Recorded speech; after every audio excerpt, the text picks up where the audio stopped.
It pans as you see the wind blowing the smell down by the river, and you know the crocodile's coming. When it shows up, holy shit, man. This is the big money shot of the whole film.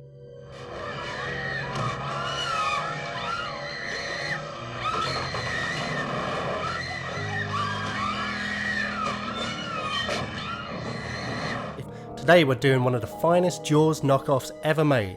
Alligator from 1980, starring Robert Forster. Absolute legend.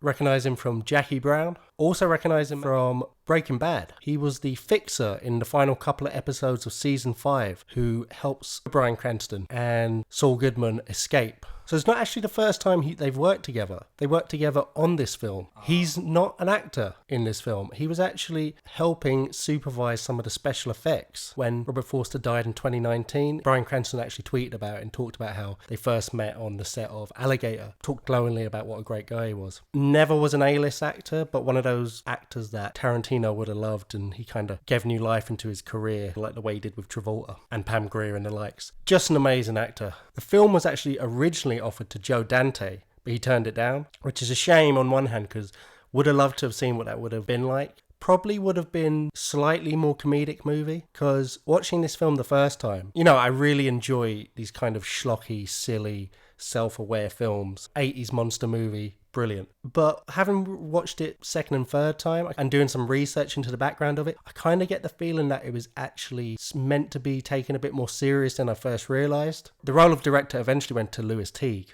who's actually got a pretty good portfolio. You'd probably best know him from directing Cujo, the Stephen King adaptation about the crazy rabid dog, and also The Jewel of the Nile, which is probably up there with, maybe joint with The Mummy as the best Indiana Jones knockoff, which there's no shame in doing. I love it. Like, if you get something right, repeat it as many times as you can, if you can actually repeat it.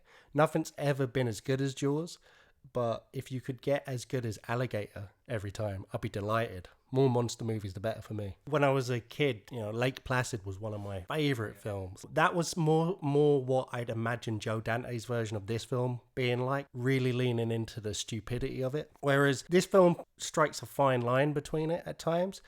The premise is nearly like a 1950s nuclear power makes a tarantula the size of a mountain kind of film science going on. But it doesn't lean too much into it. It just kind of hints around that. Gives enough plausibility for why this alligator grows to such a mammoth size, how it survived down in the sewers.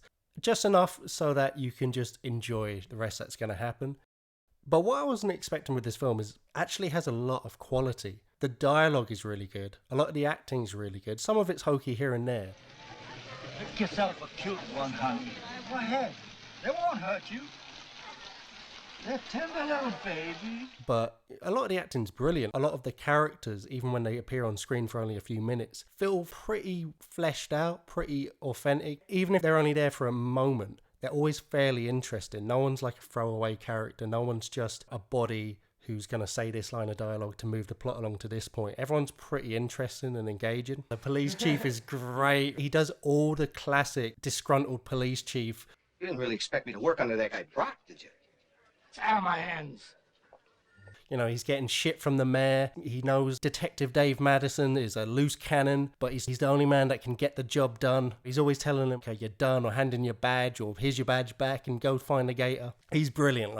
And that's the thing about this film as well. It does exactly what you're expecting it to do in all the right ways. But for me, it subverted my expectations in a lot of ways. Well, I think testament to it is that these films usually, the bits in between the alligator or the monster, whatever it is, eating people is shit.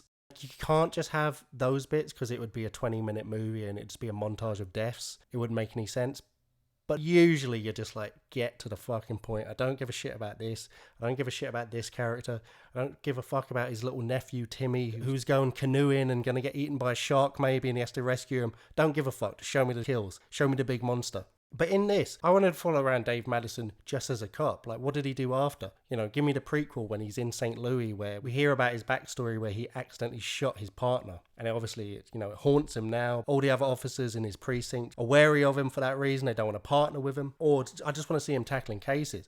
I want to see the police chief. I want to see everyone in this warped little town. There's the douchebag reporter who's giving Dave Madison a hard time and does anything to get the scoop and is a real piece of shit. There's the mayor who's all corrupt and in with the big pharmaceutical company that's running shenanigans in the town. There's all these things going on. Even the love story I was pretty engaged with. Usually that is the number one pile of shit tangent in a film like this that you just do not give a fuck about. The producers have ticked a checkboard of let's try and appeal to the female demographic a little bit. But even that, I was pretty engaged in it. And I like the fact that so many times in films when a new couple start fucking, they say this romantic, overly serious horseshit. Whereas he's like, oh, you got a great pair of tits. And they're just flirting the whole time and having fun. And I was like, it's just a really well-made, well-written film. Well, what do you need me for? What does anybody need anybody for? You're the country's leading herpetologist. You have a wonderful mind, a doctorate degree, and beautiful tits. He was really getting consent. Like, you know the way a lot of 80s films, you're like, oh, that doesn't hold up today. Like, people would be bitching and tweeting about that now. They would be fucking applauding that shit, man. He was like, absolutely, like, no, I need you to say yes. Like, are we gonna fuck? That's not exactly an answer. See, if I have to eat food and I'm worried about yes or no, it sort of hyper-excites my metabolic rate. Oh.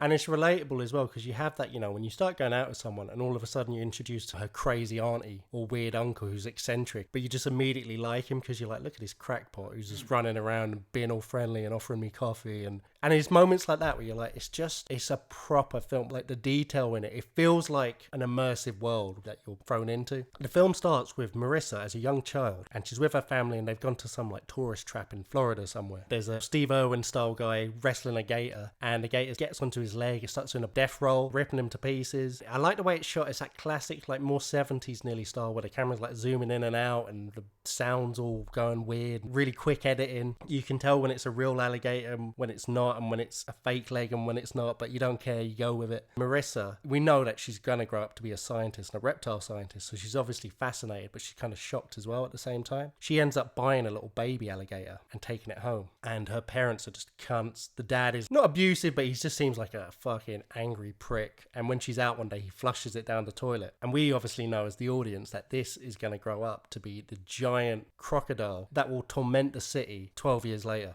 What's interesting though is she never finds out throughout the whole story this was her crocodile, Ramona. It's kind of like poetic in a weird way where she never realizes it was her pet. But at the same time, you do think it probably would have been a bit more interesting, and you could have some emotional catharsis about this pet that died when she was a kid actually lived, but now it's got to die. But she could be a bit conflicted about it. You could have done something with it, and to have that build up, to have her be that child who flushes it down the toilet, for her to never realize it is the same crocodile, just feels like a bit of a waste. I mean, Happy Gilmore did it, where you just have a missing eye, have it have a very distinct scar that you can recognize. 12 years later, Robert Forster's Dave Madison is in a pet shop. He's going to buy this new puppy. He says to the pet shop owner that his dog went missing mysteriously. We see the first line of dialogue taking the piss out of Robert Forster's receding hairline. I know just what you're going through. What are you looking at? The patch on the back, the thinning of the front, you know what I mean? Same thing, you know? Yeah.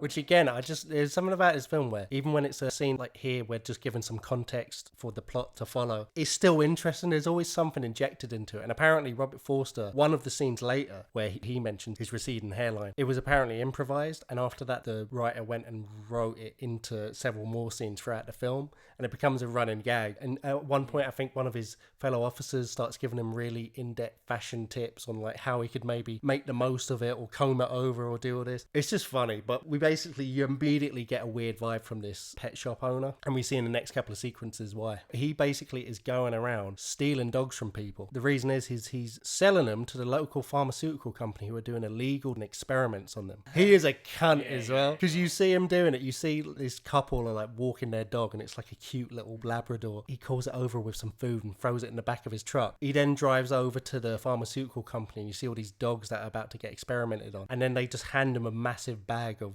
dead dogs to dispose of, and the same dog you saw a second ago that was playing fetch is getting thrown into a sewer dead.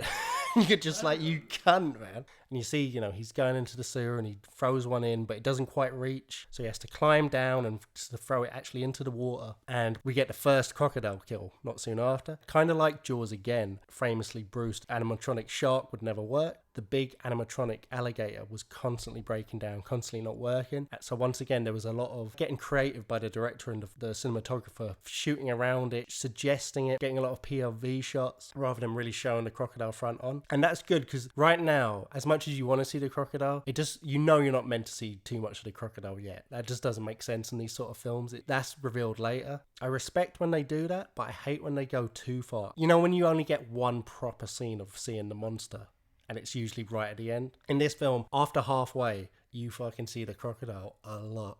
And it chews through a lot of people. In the meantime, we see the pet owners now gone missing in the sewers. Also, a lot of construction workers working in the sewers are going missing. So Detective Dave Madison's called in to investigate. He's like, I got to go investigate these sewers. Who wants to come with me? And we're starting to get hints about his backstory, with his partner, and everyone's coming up with excuses. But this new recruit, Kelly, young blonde guy, new officer on the beat, he wants to go with him. What is it, my breath?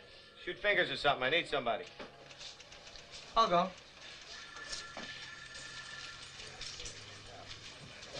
You're it.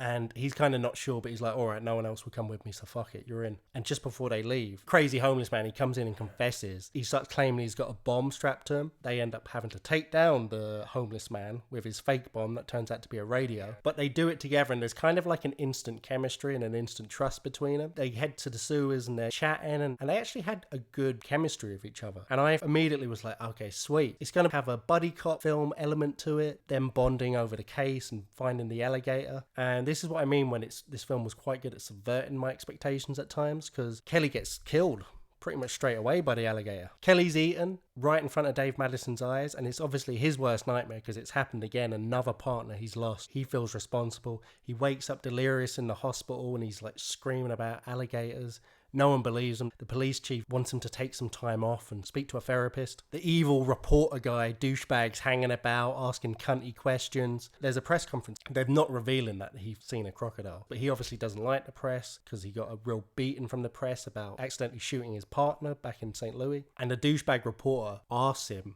you lost another partner. Didn't he get stabbed in that case? Forcing him to correct him, saying, no, he was shot. But obviously, the reporter knew about it. And he's snooping around the hospital. He's speaking to the nurses and stuff, getting info about it, and he finds out he was raving about an alligator down in the sewers, so he heads over to investigate. I was really happy at this point because I was thinking it's introducing dickheads and then it's really not dangling them in front of you for too long before they're getting chomped up and eaten, so you're pretty happy so far. I was a bit worried though, like I don't like films where they only kill people that they've set up for you to not like. I want a couple of innocent people being killed. You want to feel the peril a little bit. It becomes predictable about who's going to die potentially. I was also a bit worried because I know this was a low budget film, and I was thinking, oh God, I hope the whole film doesn't take place in these sewers. It's a limited dark set. It's going to become very repetitive, but luckily it doesn't because the gator soon escapes. Once the reporter's body is found and they find his camera, as he was being killed, he started taking a load of photos, which is lifted entirely from Jaws 2. But still, we'll just overlook that.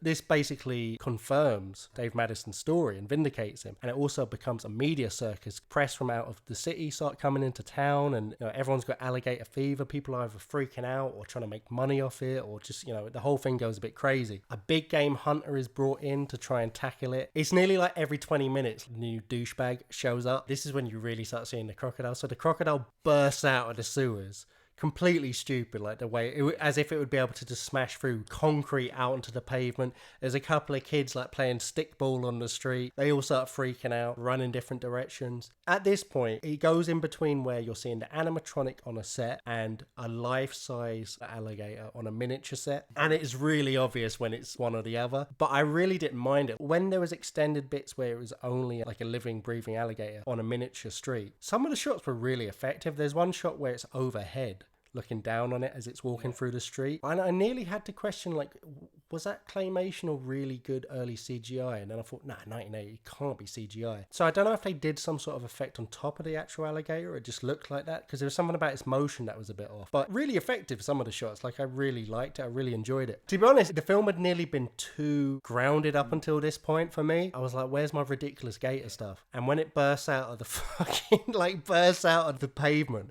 and just starts eating the policeman, is a classic thing where, you know, the policeman could have got away as this big animatronic crocodile head's lumbering towards him. You know, like with all animatronic monsters, the person always kind of has to feed his arm into its mouth a little bit. And it's just silly, but I just loved it. Like, it was just brilliant. This is when the film really starts rocking, because now it's just constant gator sightings, looking for the gator. The head of the pharmaceutical company has a call to the mayor, who then has a call to the chief. Dave Madison has to hand in his badge because he's been cleared of the force because he's causing too much trouble, because he's been investigating. He's actually gone down to the pharmaceutical company and started questioning them. So he's starting to put it together. So they get him fired. He's livid. This big game hunter's brought in to save the day.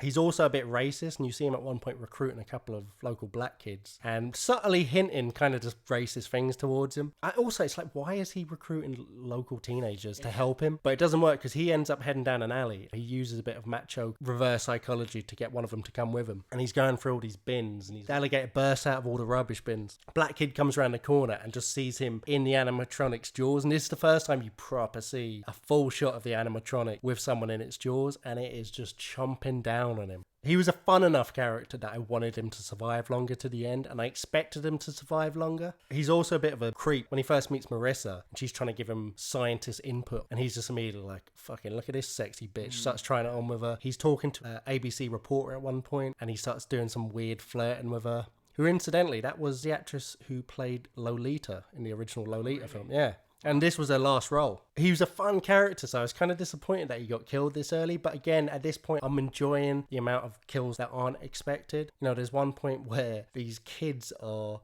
leading one of the other kids blindfolded into a swimming pool at night as well. And it turns out the alligator's hiding in there, and as soon as he goes in, it just bubbles up with blood. So now you're like, okay, so kids can die. So it's like Jaws. Now I feel like anyone's fair game. I don't think that kid was going to survive long anyway. Like, what was this guy leading him blindfolded into a swimming pool at night? Also, you'd probably be thinking crocodiles don't eat every 50 minutes. But it's actually explained, because the reason the crocodile's grown so big is it's eating the thrown away carcasses of the dogs from the experiments. The point of the experiments was to try and grow the dogs in size. At one point, you see this little old lady speaking to Dave Madison about she's sure that's her dog that went missing a few weeks ago.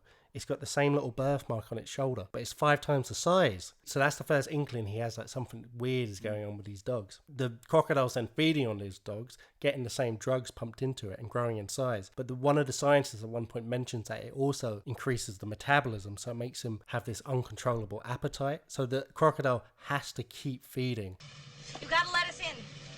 Could I see your invitations? Come on, man, the alligator's coming. You've gotta let us in. Alligator? I got a magician and a 3-piece orchestra. Open it. So it's a big wedding, and I think it actually might be either the mayor's daughter or maybe the mayor's relation of some kind. And it's quite funny because the mayor's on the barbecue when he's talking about like, oh, you get the smell of the meat and this, that and the other, and talking it through with this person. I think he's trying to like flirt with this guy's wife. It pans as you see the wind blowing the smell down by the river, and you know the crocodile's coming. When it shows up, holy shit, man. This is the big money shot of the whole film.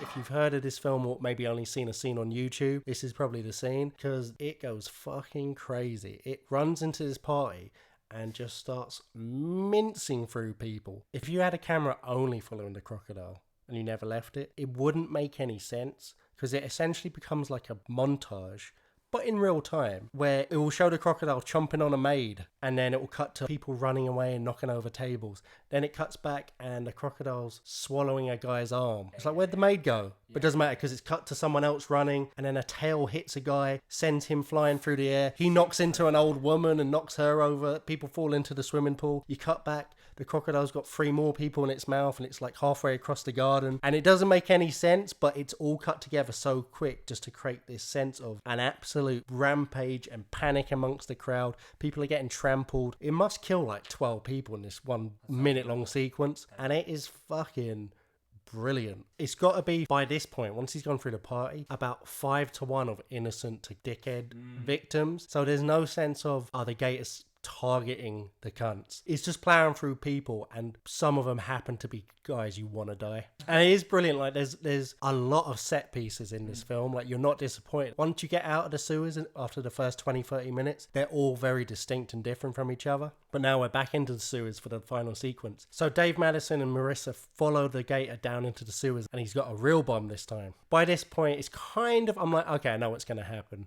You're going to blow up the gator. And he plants the bomb. He's trying to escape. He's going up for a manhole. Marissa's up top waiting for him. But just as he's coming up, this old woman drives and parks right over the manhole. So you see this, there's this last minute of tension where he's trying to, like, get through the manhole. She's arguing with the old woman, and the old woman as well. I really liked her performance she played a great crabby old woman being like, what are you talking about? Blah, blah, blah, blah, giving all shit to him. Also, just don't put the manhole on. Take the manhole off ahead of time. But anyway, so they finally get the car back in time. He escapes. They run. It's a typical brilliant explosion behind them as they're running, and they jump as the flame roars up behind them, and the alligator's fucking toast. I liked he went back to the sewers. Robert Forster had to go back in there, face his fears a little bit. Good death scene for the crocodile.